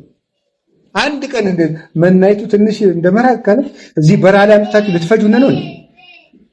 ድንጋዩን ይዞ እኮ ስንት ሺህ ሰው 600 ሺህ ሰው ልትፈጀነ ነው እንደዚህ ያመጣህን ይሉት። ውሃ ሲጠጡ ከርሞ አንድ ቀን እኮ ነው። አንድ ቀን ቢያጡ እዚህ አምጥታችሁ በውሃ ጥም ልትፈጁነ ነው። ድንጋያቸውን ይዞ መቤት ሙሴ ቢገርመው እንዴ ይሄን ህዝብን ወልጄዋለሁ እንዴ አለ ወደ እግዚአብሔር ነው። ይሄን ህዝብን ወልጄዋለሁ እንዴ እኔ ምንድነው ይሄን ሁሉ መከራ የምቀበላል ወደ እግዚአብሔር ነው እንዴ አንተ አውጥተህ ሲያበቃ እንዴት የምታረጋለህ? በልሽ ውሃ ስጣቸው አልሰጡም። እሱ እንደዚህ እንዲህ ያለ ትዕግስትም የለ። ጠላታቸውን በ10 መቅሰፍት ቀጥቶ በ11ኛ ደግሞ ፈርዖን ለነሱ ባህር እንደ ግድግዳ ቆሞላቸው ተሻግረው ጠላታቸው ባህር ስጥም ስታረገው አይተው በስመ አብ እንዲህ ያለ አምላክ አለን እኮ እያሉ ሂደው ሲያበቃ ሙሴ ሕግ ሊያመጣ ተራራዶ ቢመጣ ጥጃ ቆሞ ውይ እኔ በሆነ እንደው እንኳን አልሆንኩ እንጂ እንዴት ብዬ እነሱን ማስተምር እንደው እነዚህን ኋላ ጥጃ ቆሞ ይቆዩት እናንተ ሕግ ዞ ቢመጣ ጥጃ ቆሞ ከዚያ በኋላስ እንዲያውም እሱ እግዚአብሔርን ገልጋይ ሆነ። እናቴ ትዕግስቱ እግዚአብሔር እነዚህ ላጠፋ ነው አለ። እግዚአብሔር ደግሞ አውቆ ሊምር ፈልጎ ሲል እግዚአብሔር ደግሞ ተው እንደዚህማ ያታርግ በረሃ አምጥቶ ማብላት ሲያቅተው ጊዜ ፈጃቸው ነው የሚሉ ግብፃውያን አሉ። ተቆርቁሮ ለእግዚአብሔር ክብር ማለት ነው። እንዲያውም እነሱን ከምታጠፋ እኔን አጥፋኛል። እንደሱማ ከሆነ ሄድና አስተምራለሁ። አስተካከለ። 40 ዘመን አንገታቸው የደነደነ ሕዝብ ተሸክሞ የኖረ እንዴት ያለ ልበ ሰማይ የሆነ ነው ሙሴ። እዩትማ ደግሞ እስራኤልን እያወቀ እግዚአብሔር ደግሞ ወደ ተራራው ናና ሕግ ልሰጥህ ነው ቢለው 40 ቀን ሙሉ እዚያው ማቆየት። ይህም እኮ ሌላ ነገር ነው። ቆይ እንዴ ይሄ ምን ማለት እንደሆነ እኔ እንዲገባችሁ ፈልጋለሁ። እኔ መጽሐፍ ቅዱስ እንዲቀልብን ስለማልፈልግ ነው። ምን ማለት መሰላችሁ? አንድ ሰው በፍልሰታ ገዳምዶ በ3ኛው ቀን አይደል የህልም ማየት የሚፈልገው እንኳን 3 ቀን ሞላኝ ብሎም በቃ አጠጋግቶ እንደምንም ብሎ በቃ አጠጋግቶ ምናምን ሰሌን ካየ የባህር ዳር ዘንባባ በህልሙ ካየ በቃ ይሄ የአርሴማ ነው ምናምን ብሎ አጠጋግቶ ምክንያቱም 3ኛ ቀኔ ነው ብሎ እንደዚህ አጠጋግቶ በቃ እንዴ 3 ቀን ሞልቶኛል ማየት አለብኝ ብሎ ቆር ሙሴን 20 ቀን ፍንክች የለም 30 የለም 35 የለም 40ኛው ቀን ነው እግዚአብሔር የሰጠው። ሄድ ያለው በልቡናው ስነ ፍጥረትን እየቀረጸ ሕጉን እያስተማረው ቆየ። ሂድ የተባለ ግን 40ኛው ቀን ሲያልቅ ኧረ ቶሎ ልሂድ ወደ ህዝቡ በበነገው ሸኘኝ አላለ። አሁን አንዳንድ ሰው አለ በዚህ በዘመነ ሱባኤ ስለ ሱባኤ እንደው በጣም የሚያስቅ ነገርና ሱባኤ እንደው ቅድስት አርሴማ ሄድና ይገባና ምን ይላል እንትን መቶኝ አደረ እናሳ አርሴማ ሱባኤው ይበቃል ብላይ ነው። እንኳን የኛ ሱባኤ እግዚአብሔር ሙሴም እንደው ይበቃል አልተባለ 40 ቀን ነው እግዚአብሔር ቆያለው ማለት ነው። በ4ኛው ቀን የአርሴማ ፈቃድ አይደለም ብዬ ወጣው ይላል። ምንድነው አርሴማ የማትፈቅደው? እስቲ አሁን ወጣ ሄድ ቤት ክን ብላ እንደው አትልም እንደዚህ። እውነቴን ነው የምነግራችሁ። ታግሶ እንደውም አባቶቻችን የጠየቃችሁ ጥያቄ እንኳን ቢመለስላችሁ ሱባኤ ሳትጨርሱ አትውጡ ነው ያስተማሩ። 7 ቀን ቆያለሁ ካልክ መልሱን ብታገኘው እንኳን 7 ቀንህን ጨርስ። 2 ሳምንት ቆያለሁ ብለህ ከገባ 2 ሳምንትህን ጨርስ መልሱ ቢሰጥህ እንኳን። ስለዚህ የሙሴን ትዕግስቱን ከዚያ አሳተም ልብ በሉ ደግሞ ያንን ህዝቡ መርቶ ከነዓን ቀረብ ሲሉ 40 ዓመት ሲያልቅ እስቲ ሄዱ እንደንድና ሀገሪቱን አይታችኋት ነው ብሎ ይልክ ኧረ በዚህ ሀገር ረጃጅም ሰው አለና ወደ ግብፅ እንሂድ ብሎ ቁጭ አሉ። ሲያስቡት እንደው ረጉድ ነው ጎበዝ። ረጃጅም ሰው ስላለ እዚያ እንዴት ነው የማይሳካ ነው? ግብፅ 40 ዓመት እንደገና ለፍቶ አያችሁ ደግሞ ግብፅ እንሂድ ሲሉት ኧረ ተው ጎበዝ ጥሩ አይደለም ብሎ መካክሮ አረጋጋ። ሲቃረቡ ደግሞ እግዚአብሔር ምን የሚያደርገው ጥሩ ነው በል አንተ አትገባም እነሱ ነው የሚገቡ አሉ። አያችሁ ትዕግስት ተመልከቱ ማለት የፍጹም ትዕግስት ነው። እስራኤልን ተሸክሞ ነው ሙሴ የት ያደረሳቸው? ከነዓን ያደረሳቸው ተሸክሞ። አንገቱ ብርቱ ነው የእስራኤልን ቀንበር የተሸከመበት። ኃጢአት ሰርተው እሳት ሲበላቸው ድንጋያቸውን ይዘው ወደ ማን የሚሮጡ? ወደ ሙሴ። አንተንም የምታስፈጀን ሲያማልዳቸው አንተ ባትኖርልን ኑሮ አይሉትም። ችግር ሲመጣ ግን አንተ እኮ ነው የምታስፈጅ ብለው ድንጋያቸውን ይዘው መሮጥ። ይሄ ትዕግስት ይባላል። እንግዲህ አባቶቻችን እስቲ ሙሴ 600,000 ሰው ነው ተሸክሞ የኖረ። እንግዲህ በየቤታችን በየአቅራቢያችን የምናውቀውም የማናውቀውም ተነግሮ የማይሰማ ሰው አለን እምላችሁ። ገብቷችኋል? እና ምን እናድርግ ነው ንገሩኝ እንጂ። አዎ ምንድነው ያለ ቅዱስ ጳውሎስ? ተፋቅሮ ያስተእግስ፣ ፍቅር ምን ይላል? ያስታግሳል ይላል። ፍቅር ያስታግሳል። መታገስ ማለት እገሌ አይለወጥም፣ እገሌ አይለወጥም። ይሄ ፈጥኖ መተቸት ራሱ ትዕግስት ማጣት ነው። ፈጥኖ መደምደም። አሁን በተለይ ይህን ዘመን ስታዩት እንደዚህ ያሉ ፈጥኖ በቃ አሁን ለምሳሌ እንደው እውነቴን ነው አንድ መነኩሴ ከጧቱ 4 ሰዓት 40 ቀን ቁርስ ሲበላ ቢያዩ ምንድን ነው ታድሶ ናቸው ነው። እንዲሁ ለመፈረጅ ሰውን ከቤተ ክርስቲያን ለማውጣት መቸኮል፣ ጠላት የቸገረን ይመስል ወዳጅ አጣን እንጂ ሰው ከቤተ ክርስቲያን ተሳቆ እንዲወጣ ማድረግ በራሱ ይሄ እንደዚህ ነው። ይሄ ታድሶ ነው። ይሄ እንትን ነው። እኔ አሁን ታድሶ የለም ቤተክርስቲያን ውስጥ አላልኩም። ሞልቶ ገዳምም አለ። እኛ ገዳም የለም። እኔ አላውቅም። እውነቴን ነው። ታውቃላችሁ እንደምንድነው እናንተ የምትለው? የለም እኛ ታድሶ የለብንም እስካሁን እኔ ባየሁት የለም። እግዚአብሔር ነው የሚያውቀው።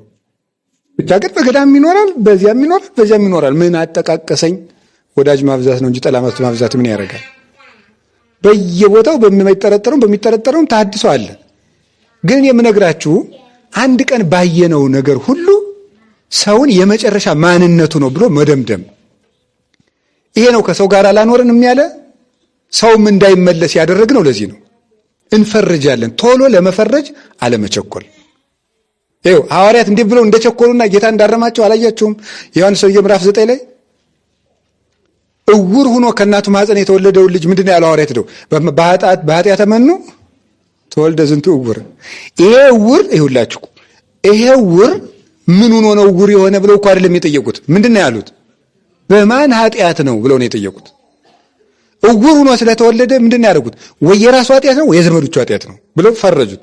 ጌታ ግን እሱም አልበደል እናት አባቱም አልበደል ብሎ አረማቸው። ቶሎ ብላችሁ ሰውን ለኃጢአትና ለሰይጣን አትስጡት ብሎ ነው ያረማቸው ጌታ ሐዋርያትን። ቶሎ ብላችሁ አትፈርጁት። እስኪ እስከ መጨረሻው እስኪ ቆዩ ነው። እስከ መጨረሻው ቆይታችሁ እዩት። 1 ጊዜ 2 ጊዜ 3 ጊዜ 4 ጊዜ እንደውም ስንት ጊዜ ነው ያለ? ወንድም ቢበድልህ ስንት ጊዜ ይሆነ ያለ? 7 ጊዜ 70 አይደል ያለ እንዴ? ፍጹም እስከ መጨረሻው ድረስ ታግሰህ ነው። ከዚያ በኋላ እንደው የሰው እንኳን እንደው አይሆንም ልትል እንኳን ምችል እስከ መጨረሻው ቅታ ድረስ ተለፍቶ ነው። ሰውን በአንድ ቀን ስተቱ፣ በ2 ቀን ስተቱ፣ በ3 ቀን ስተቱ የማንነት ታርጋ አይለጥፍበትም። ይሄ ምን ማጣት ይባላል? ትዕግስት ማጣት። እና ብዙ ሰዎች እንዳይመለሱም እንዳይስተካከሉም እንዳይታነጹም የምናደርጋቸው ቀድመን፣ ሰው ደግሞ ልከኛና ለክብሩ ተጨናቂ ስለሆነ እንዲህ ነህ ስንለው አዎ ነኝ ምን ታመጣለህ ብሎ ይጠፋል።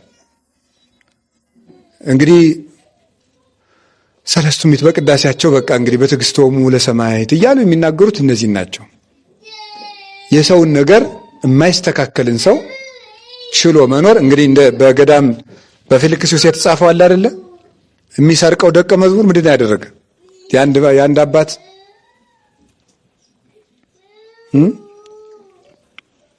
ሰዎች ለአባታችን ስጥልን ብለው ስጦታ ሲያመጡ እሱ እየቀነሰ ያስቀራል። የአባይታዊ ደግሞ የደቀ መዝሙሩ ስርቆት ያውቅ ነበረ። መጨረሻ ላይ ጌታ ሊያርፍ ሲል መጥቶ ምንድን ነው ያለው? አንድ ዋጋ የምሰጥህ የደቀ መዝሙር ሌብነት እያወቅ ታግሰ ስለኖርክ ነው ያለው። መጨረሻ ላይ አንድ ደቀ መዝሙር ጠርቶ እጆቹን ሳማቸው። ለምን? እየሰረቁ ክብር አሰጥተውኛል ብሎ ማለት ነው። ከዚያ በኋላ ያንን ደቀ መዝሙርም ገስጾ መለሰው። እና እንደዚህ ሰውን እስከ መጨረሻው ድረስ ህቅታ ድረስ ታግሶ እንዲመለስ ማድረግ ትዕግስተኛነት ይባላል። በአንድ ቀን፣ በ2 ቀን፣ በ1 ዓመት፣ በ2 ዓመት፣ 3 ዓመት እግዚአብሔር አሁን እኛን ስንት ዓመት ነው የታገሰን? እስከ ዛሬ እኔን ከሆነ በእድሜ ልክ እናንተንም ከሆነ በእድሜያችሁ ልክ ነው። ሰውን እንደ እግዚአብሔር በእድሜ ልኩ እንኳን ቢሆን መታገስ አለብን ማለት ነው። በእድሜ ልኩ እንኳን ቢሆን ነው። ያን ስናደርግ እግዚአብሔር መጨረሻ የትዕግስታችንን ዋጋ ይሰጠናል። የነቢያት የትዕግስታቸው፣ የሰማዕታት የትዕግስታቸው፣ የሐዋርያት የትዕግስታቸው፣ የጻድቃን የትዕግስታቸው ዋጋ ናት መንግሥተ ሰማያት። እና ያው ቅዱስ ያሬድም ይላል አይደለ? እፎ አምሰጥዎ ለመጽብብ ከመይባእዎ ለመርህብ። ወደ ሰፊው ሀገር ለመግባት ጠባቡን እንዴት ብለው አለፉት ብሎ ምንድነው ያለው? መልሱ ምንድነው ያለ?